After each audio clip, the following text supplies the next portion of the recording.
This is Get Real and Heal for Type A women executives and entrepreneurs, where we discuss all things emotional healing and the relationships with yourself, your man, and your money. I'm your host, Jamila McMallow, wife, mother, certified cognitive behavioral therapy practitioner, mindset and relationship expert with over 20 years coaching and mentoring experience. I know that when you're the one that everyone else leans on, the leader and the trailblazer, it can be difficult to let your guard down, be vulnerable, and tend to your own emotions. So I hope today's discussion will allow you a moment to experience a life-changing realization, perhaps even a transformation. So let's begin and get real and heal. All right, so today's topic is a good one. We are talking about marriage and your money, because who you choose to marry can absolutely affect your money. In fact, Warren Buffett, who I'm sure you've heard of, he is worth almost $100 billion. And he said, marry the right person. I'm serious about that. It will make more difference in your life. It will change your aspirations, all kinds of things. He said that he never would have accomplished the things that he did if he hadn't had his wife, Susie.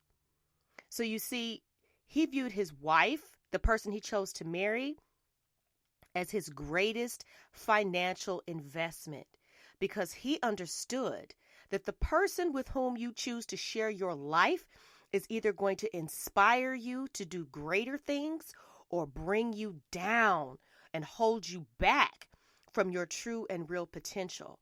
And let me just tell you how I've actually witnessed and experienced both sides of this coin in my own life. My goodness.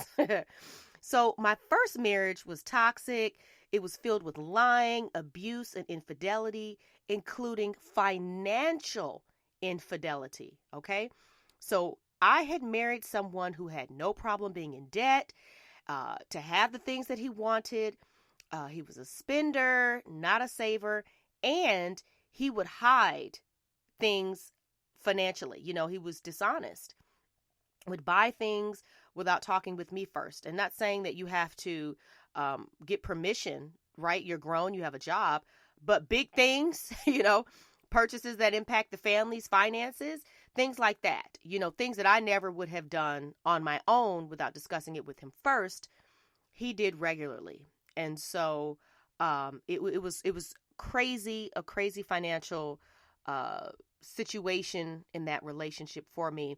In fact, I had good credit and money in the bank when I married him, but because I chose poorly in selecting him as a husband, I experienced bankruptcy, foreclosure, repossession of 2 cars in my name, credit in the garbage can, and tons of debt in my name because I had the good credit. So a lot of our debt was in my name. Now, once that marriage ended in divorce, of course I had to rebuild, right? I had to rebuild my credit, get out of debt, save some money. And then I also had to, rebuild myself emotionally, right? Healing from that relationship so that I wouldn't take any of that forward with me, so that I would never be in a position to attract someone with those type of financial traits, character, qualities, etc., but rather someone that was on the same page as me. Okay, if that makes any sense. And through that healing process, eventually I decided that I did want to be married again. But like I said, I did the work to prepare myself to be in a happy, healthy relationship. And a big part of that was getting clear on exactly what I wanted in a husband and from my marriage. Then, having that clarity, I was able to choose wisely. I chose wisely. So when my now husband and I got married, when we first started out, we had a condo, and after being there for a few months, they looked nice on the outside, but they were poorly built. I mean, we were just renting, but like you could hear everything from your neighbors. And so we were like, okay, we're done, with this being connected to people. So a few months after living there, we decided we really wanted to just buy a home. Okay. So we got organized with our finances. My husband's like the king of spreadsheets, has a spreadsheet for everything. And then we saved, we planned, we cut back, we figured out what it was that we needed to do. We had a common goal, common focus. And we did so well at that the day our lease ended on that condo, we were moving into our brand newly built dream home. And I say our dream home at the time because, we had looked at one house that we were waiting for that community to start being built. And when those models came up, we were like, yeah, we don't like it. So then we started looking at another community and it was like, okay, well, this kind of feels like, okay, I could live here. But there was another community that we had looked at and we absolutely loved that house. But it felt like, oh, is this too much out of reach, But I just kept thinking about it. And I took a tour of that second house where it was kind of like, and I said, let me just go ask and see if they have any incentives. And I went to that third house and they sure enough were giving away $14,000 in incentives. And my husband with his magical spreadsheets, we did all the math and it worked out in our favor to get the house that we dreamed of, that we thought was out of reach, made more sense financially, and was no more expensive than the house that we would have been settling for. So do you see how having someone who is smart about money, who thinks about all the moving pieces, who is organized and keeps track of it, allowed us to experience a big win very early on financially in our marriage, just because we had a pulse on where we were financially, a common goal that we worked towards. So, that was exciting. Now, a few years later, when my second son was born, we had to buy a new, larger car because we realized, okay, this car isn't made for car seats. Not if anybody other than the driver wants to be in there. So we did. We bought a new car that was bigger and we paid it off in less than 2 years. Again, because of my husband's excellent ability to be organized and manage. And he really now is an expert in that whole snowball type thing for paying down debt. So he's really, really good at that.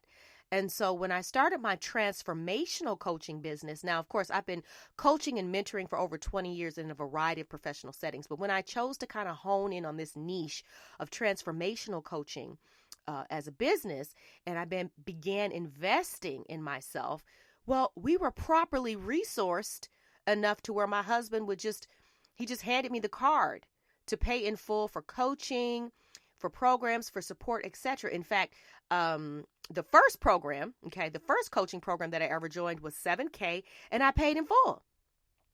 And, I'm not going to sit here and just give some laundry list of our financial wins, but I just want you to understand that I have not had to work a traditional 9-to-5 paycheck job since January of 2018. My husband works a job and he's great with money. And because we're on the same page, it works. He is my number one supporter in my coaching business. He does not just look at my business as a little thing I do on the side. It is real and important to him. It's just as important, in fact, to him as it is to me, right? He dreams with me. He problem solves with me. He is there for me. He believes in me even when, at times I've doubted myself. So the lesson in all this that I've shared with you is you must choose wisely when it comes to selecting your husband, okay? Don't just go into it, I'm just going to see how I feel, or I'm just going to trust my heart. No, let's not do that, because that's what's got you into all those previous toxic relationships and financial binds you've gotten in and still paying for that divorce and that ex who, repossessed that car and all that stuff.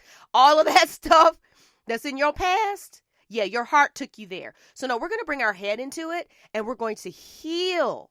You got to heal your heart so that the trauma, the conditioning, the messaging, all of the things, the beliefs, the limiting beliefs that are clouding your judgment and are causing you to be magnetized and attracted to the wrong man over and over again, you have to nip those in the bud first.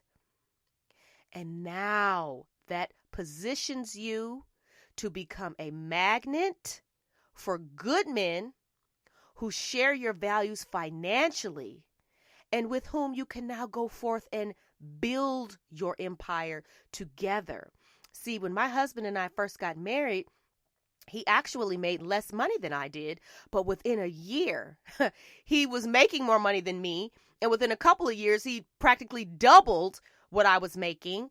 And so what I'm saying is when you partner with the right man that has the right qualities and characteristics, he's responsible. He understands how to manage his money. Okay? When you guys come together, then you build from that place forward. It is now ours. And that's what he and I have built. And that can absolutely be true and possible for you. Like I said, just got to do that healing work. Just got to shift those beliefs. Just got to get clear on what you want. And then you will be able to attract a man that meets your moral value, all of those things that are important for building a relationship with someone that's going to last a lifetime. And you can do it, and you can have it. It is not a pipe dream. It is very real. I am your living proof. So that's what I had for you today. Thank you for listening to today's episode. Be sure to visit CoachJamila.com, where you'll find the links to connect with me on social media and more information on my private bespoke coaching for Type A high-performing women executives and entrepreneurs.